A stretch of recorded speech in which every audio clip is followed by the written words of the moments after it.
Hello and welcome to this week's video. My name is Anuska Taylor.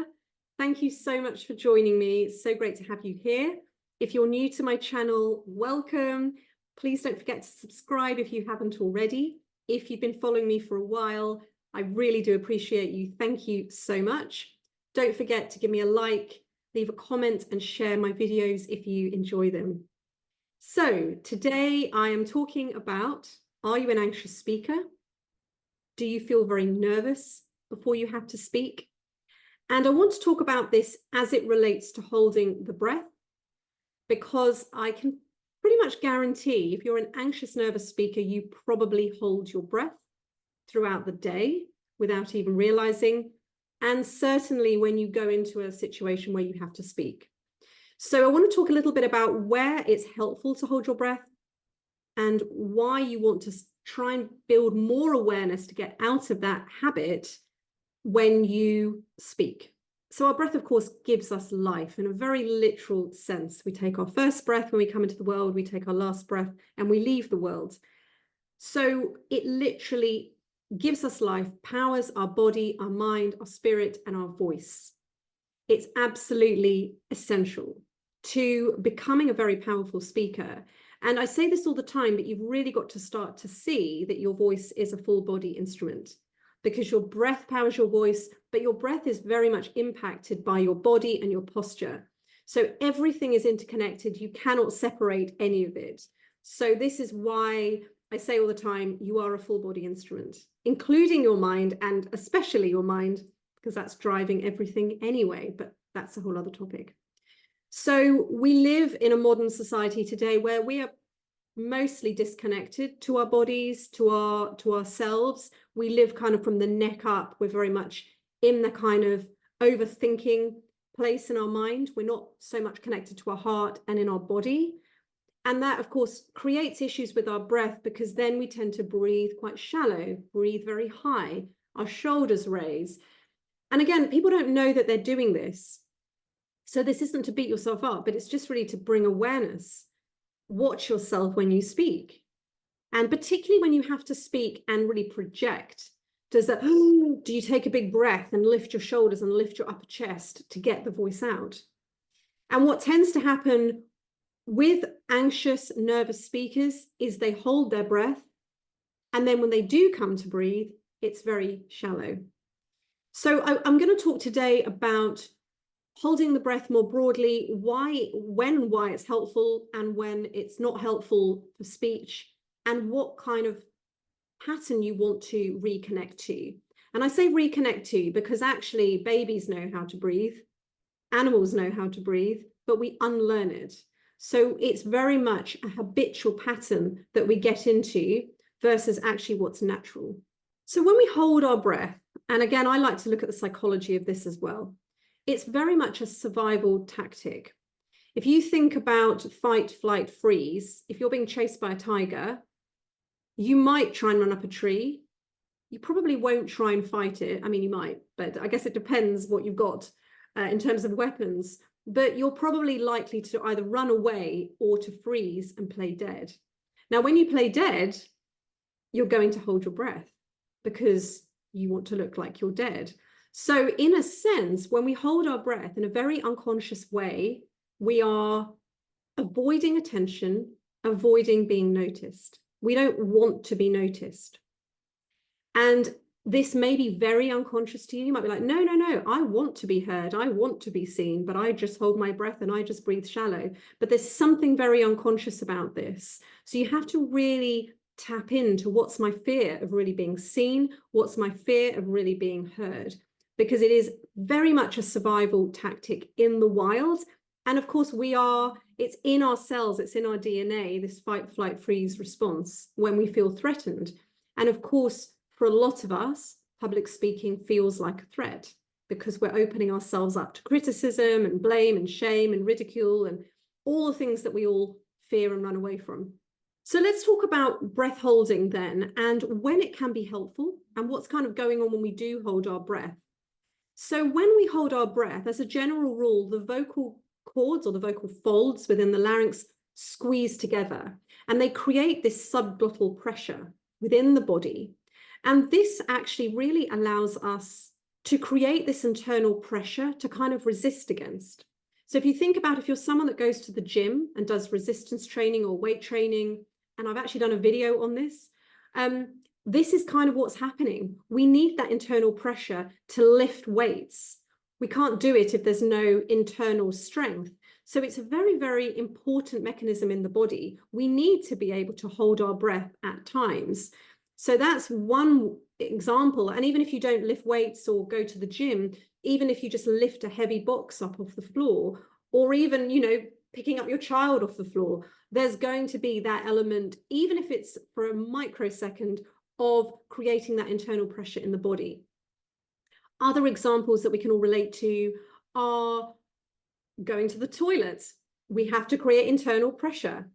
And for women in childbirth, it's the same thing. But also when we swim underwater, we hold our breath, we create that seal. We don't want water going into the lungs, of course. But also if we get surprised or someone kind of startles us, you know, we go into that squeezing the vocal folds together as a very natural response. This is all completely normal. The challenge comes when we stay in those positions, when we stay in that posture of squeezing the vocal folds together. And then that's what really drove me to do that video around weightlifting, because I went through a phase of going to the gym, doing a lot of weights myself. And I just used to hear people going, and all I could hear as a voice coach was, oh my God, they're squeezing their vocal folds together. And I was doing some research on this, and I realized a lot of people that do a lot of weight training, particularly really heavy weights, have a lot of issues with their voice. So it made sense to me. But if you can use it in the gym for 10 minutes, 20 minutes, or you pick something up that's heavy, or you're going to the loo and then you go back to your normal breath pattern, that's all good, because that's normal. It's when you are staying in that very pressed place in your voice, the vocal folds are squeezed together, and then you're kind of trying to push air through. That's when it can become an issue. So when we talk about breath control as a speaker, we talk about it being, we're aiming for a flow of breath. We're never wanting to hold our breath, ever, unless it's for a particular purpose in a very controlled environment. You know, I know because I do a lot of yoga, there's a lot of breathing practices where you hold your breath, but that's for a very specific finite amount of time, and then you go back to normal breathing. And similarly, if you have weakness in your vocal folds, you might have to do some holding breath exercises, but it's done in a very controlled way. You don't stay there. And that's the issue. When you stay there, it creates all sorts of problems, and you're going to breathe shallow and high in your chest. So with our breath, then we want this flow. We want it to be low, slow, and silent. That's what we're aiming for. We want to really drop into our body. And yes, there's going to be movement through the upper chest, but the majority of the movement is going to be through the lower body, through the abdomen, through the lower ribs, through the lower back, not so much through the upper chest. But yes, we're not rigidly now holding the upper chest either. We're really looking for softness, but with most of the movement in the lower part of the body, and then we kind of fill up from the bottom up. Whereas, as I say, for most people, it's, if they're lucky, they fill up to here and then wonder why they run out of breath when they come to speak in public. What you'll find as well, so we still want subglottal pressure. We need subglottal pressure for speech, for singing, because that's how the voice works. But as I say, we don't want the vocal folds to be squeezed together and held together, but we equally don't want them just to come apart, because that's when you get a lot of breathy, airy speech or voice. So we want some subglottal pressure for sure, and that is going to help us control and manage the airflow. So the main reason why we want to drop into the body and deepen our breath and have it low, slow, and silent is because we can control the exhale.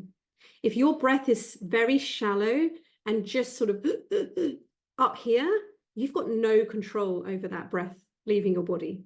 And then you're going to feel more anxious, and then you're going to be like, ugh. And so particularly if you're someone that's already holding your breath, but you don't know, and then you breathe shallow into your upper body, you're just creating more and more tension. And then there's just going to be this expulsion of air that you have no control over. So the more you can deepen and slow down your breath and drop into your body, the more control you have over that exhale, the more control then you have over your speaking.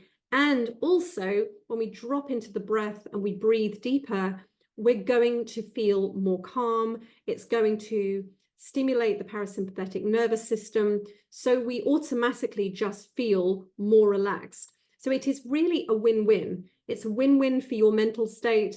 It's a win-win for your voice and your body. So here's a little exercise. If you resonate with what I've talked about today, and just start to pay attention, because as I say, you may have no idea that you hold your breath. I'd put money on it. If you breathe shallow and high, which you can see immediately, I'm fairly certain that you probably hold your breath. I think it's quite common. We just don't know that we do it. That's the challenge. And it's catching ourselves. But the next time you have to speak and you're feeling a little bit anxious, what the common advice is to take a big breath. But all you're going to do is you're going to take a big breath into your upper chest and neck and shoulders. And that's what I see a lot. So no, we don't want to do that. We don't want to do that. So what I want you to do instead is take a breath and then let the breath out and drop into your body, and then take a smaller breath and start speaking. So I do this a lot with singers, because for a lot of us as singers, we're trained that we need to have big breaths and we need to take big breaths before we start singing. But it's really, you don't need actually that much breath. You really don't. It's actually more, where am I breathing from, than how much breath I'm taking. So try this. Try this next time you're feeling a little bit anxious before speaking. Maybe you've been holding your breath and you're starting to become more aware. Allow yourself to breathe in, however you breathe in, and then let the breath out and let the shoulders drop. Let yourself drop into your body like a weight has just gone through your body into the earth below you. Then take a very comfortable breath, as low as you can, and then start speaking. And I promise you, the more you can drop into your body and lower your breath and slow down your breath and breathe quietly, you will have far more control over the breath and therefore over your voice. And then that will actually help you to feel less anxious and less nervous. So this is a big topic. It's something I work with pretty much every client on, because, as I say, for most of us, we unlearn how to breathe and we get into these very unhelpful habitual patterns because of our very stressful, busy lives. So again, it's not to blame yourself, but we do have to start to bring awareness and start to deepen the breath if we want our voice to function at its best. So if you are interested in exploring this, you can book a 30-minute voice strategy call with me if you're interested in the private voice coaching. And this would be part of that, looking at the unconscious, looking at the emotional piece. Why am I holding my breath? Why don't I want my voice out? Why don't I want to be heard? Or you could also book a 60-minute Reclaim Your Voice coaching session if you actually want to experience my coaching before making a bigger investment, or even if you just have a one-off speaking engagement coming up and you want some support. And I've got other options there. I've got a couple of online courses as well. There's also a digital voice coach option, which for £50, if you send me a short recording, audio recording of you speaking, I will send you back a video, personalized video, to give you some tips and tools to move forward with your voice. So all the links are below, but please reach out. You can always send me a message as well, or book a session, and I'd love to chat to you. I'm so passionate about this, and I really believe that everyone can access their most powerful, expressive, engaging voice. It's available to you all if you're willing to put the time and the effort in. So thank you so much, and I'll see you next week.